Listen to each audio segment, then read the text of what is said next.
जय मडाटकाली भक्तों। हल षष्ठी या हल छठ व्रत जो है इस साल 14 अगस्त 2025 गुरुवार को है। इस मौके पर जितनी भी व्रती महिलाएं हैं अपनी संतान की रक्षा और सुखी जीवन के लिए उपवास रखती हैं। हल छठ व्रत में सबसे पहले गणेश जी, फिर माता पार्वती और छठी मैया यानी कि छठ मैया और बलराम जी की पूजा की जाती है। दरअसल भगवान श्री कृष्ण के बड़े भाई बलराम जी का जन्म भाद्रपद महीने के कृष्ण पक्ष की षष्ठी तिथि को हुआ था और उनका जो शस्त्र है वो हल है, जिसका कारण इस तिथि को हल षष्ठी व्रत या ऊब छठ के नाम से भी जाना जाता है। अब अलग अलग जगह अलग अलग नामों से पुकारते हैं। ऐसे में जो भी महिलाएं पहली बार हल षष्ठी व्रत करने जा रही हैं उन्हें कुछ नियमों का पालन करना होगा और जरूर करना चाहिए।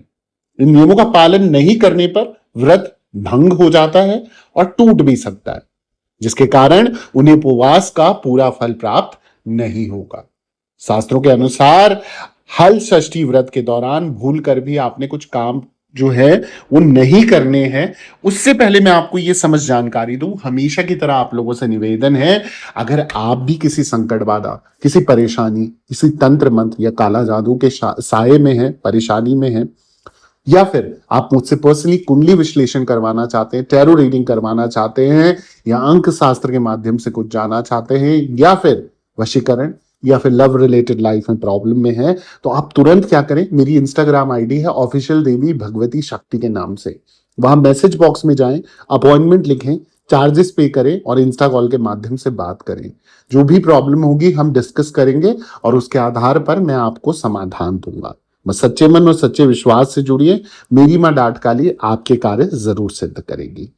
अब जब बात करें हल षष्ठी व्रत की, तो जितनी भी महिलाएं हैं, माताएं बहनें हैं जो अपने संतान के लिए ये व्रत करने जा रही हैं, उनको भूल कर भी कुछ ऐसे नियम हैं जो काम है वो नहीं करने और कतई नहीं करने। सबसे पहली चीज, जैसे हल षष्ठी व्रत है तो ये अपने नाम से ही प्रतीत होता है कि इसमें हल और षष्ठी तिथि का संयोग माना गया है। इस व्रत के दौरान उन वस्तुओं को या उन वस्तुओं का प्रयोग कतई नहीं किया जाता जो हल से जोतकर पैदा की गई है। तो सबसे पहली चीज तो भैया, खेती बाड़ी वाले लोग हल तो समझ गए होंगे हल क्या होता है, और जब हल की बात आती है तो हल से संबंधित ऐसी कोई भी चीजें आपने प्रयोग में नहीं लानी है जो उसको प्रयोग करके जोती जाती हैं या प्रयोग में लाई जाती हैं। दूसरी चीज, हल षष्ठी व्रत के दौरान भूल कर भी गाय के दूध या उससे बनी चीजें जैसे दही, घी का इस्तेमाल नहीं करना चाहिए।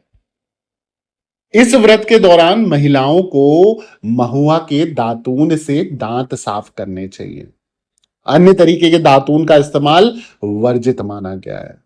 अब जो लोग शहरों में रह रहे हैं, जो लोग मतलब बोलेंगे, आप कुछ ना कोई कमेंट करते हैं कि भाई गुरुजी हम तो यहाँ हैं, हम तो ऐसा नहीं कर सकते, हम वैसा नहीं कर सकते, बिना दूध की चाय तो मैं पीती हूँ। भैया उसके लिए ऐसा करो, उस चीज का प्रयोग ही मत करो ना। अगर चाय नहीं पी सकते चाय मत ही पीना फिर, है ना। तो और दूध की चीजों का प्रयोग उस दिन पूरे दिन भर पे मत ही करना तो ज्यादा बेटर है, ठीक है। क्योंकि ये नियम है और नियम के आधार पर आप उसका सब्स्टिट्यूट ढूंढोगे या कोई ऑल्टरनेटिव ढूंढोगे या उसके बदले आप सोचोगे कि ऐसा कर लेते हो। ऐसा ना करें, जो नियम है उसको अच्छे से फॉलो करें, देखो फल भी पूरा अच्छे से मिलता है।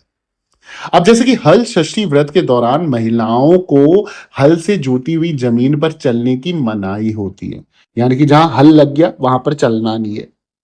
ऐसा करने से उनका जो उपवास है, उनका जो व्रत है, उनका जो फास्टिंग है वो टूट जाती है, खंडित हो जाती है। व्रत के दिन व्रती महिलाओं को तामसिक वस्तुएं जैसे लहसुन हो गया, प्याज हो गया, मांस हो गया, इन सभी चीजों का जो प्रयोग है वो वर्जित माना जाता है। तो ऐसी कोई भी चीज ना खाएं जो नॉनवेज में आती हैं, या ऐसी कोई भी चीजें ना खाएं जो तामसिक पदार्थों में आती हैं। इस दिन व्रती महिलाओं को अपनी संतान को कष्ट नहीं देना चाहिए, उनको रुलाना नहीं चाहिए, उनको पीटना नहीं चाहिए, उनको डांटना नहीं चाहिए, क्योंकि आप ये जो व्रत कर रहे हो उनकी सलामती के लिए तो रख रहे हो। और वहीं संतानों को भी इस तरीके से ध्यान रखना है कि भाई माताएं उनके लिए व्रत कर रही हैं, और जब व्रत करी तो उन्हें भी अपनी माता को कष्ट देने का कोई हक नहीं है, उनको दुखी करने का कोई हक नहीं है। अब बात कर लेते हैं हल षष्ठी व्रत का मुहूर्त क्या है। तो मुहूर्त मैं आपको समझा देता हूं कि भाद्रपद कृष्ण षष्ठी तिथि जो है उसकी शुरुआत होगी 14 अगस्त गुरुवार की सुबह 4:23 से ये शुरू हो जाएगा। यानी कि 14 अगस्त 2025 थर्सडे की अर्ली मॉर्निंग यानी कि 4:23 AM पर ये शुरू हो जाएगा। और जो इसकी समापन होगी या अंत जो होगा ये भाद्रपद कृष्ण षष्ठी तिथि का अंत जो है 15 अगस्त शुक्रवार के मध्य रात्रि 2:07 पर ये समाप्त होगा। यानी कि 14 अगस्त से चलता आएगा और 15 अगस्त की रात तक समापन हो जाएगा। और जो सर्वार्थ सिद्धि योग है वो पूरे दिन रहेगा। और अभिजीत मुहूर्त इसका है, आपको पता है कि अभिजीत मुहूर्त मैं आपको बता देता हूं कि 11:59 पर ये PM दिन की बात कर रहा हूं, ठीक है, और 12:52 तक ये रहने वाला है, ठीक है। तो लगभग आपको जो समय मिल रहा है लगभग 1 घंटे का समय मिलेगा जिसमें आप ये पूजन पाठ वगैरह कर सकते हो। और जो सवाल अब आखिरी में आता है कि हल षष्ठी व्रत में महिलाएं क्या खाएं अगर दूध से बनी चीजें पदार्थों का प्रयोग नहीं करना है। तो इस व्रत के दौरान महिलाओं को सिंघाड़े या महुआ के आटे से बने पकवान को खाना चाहिए।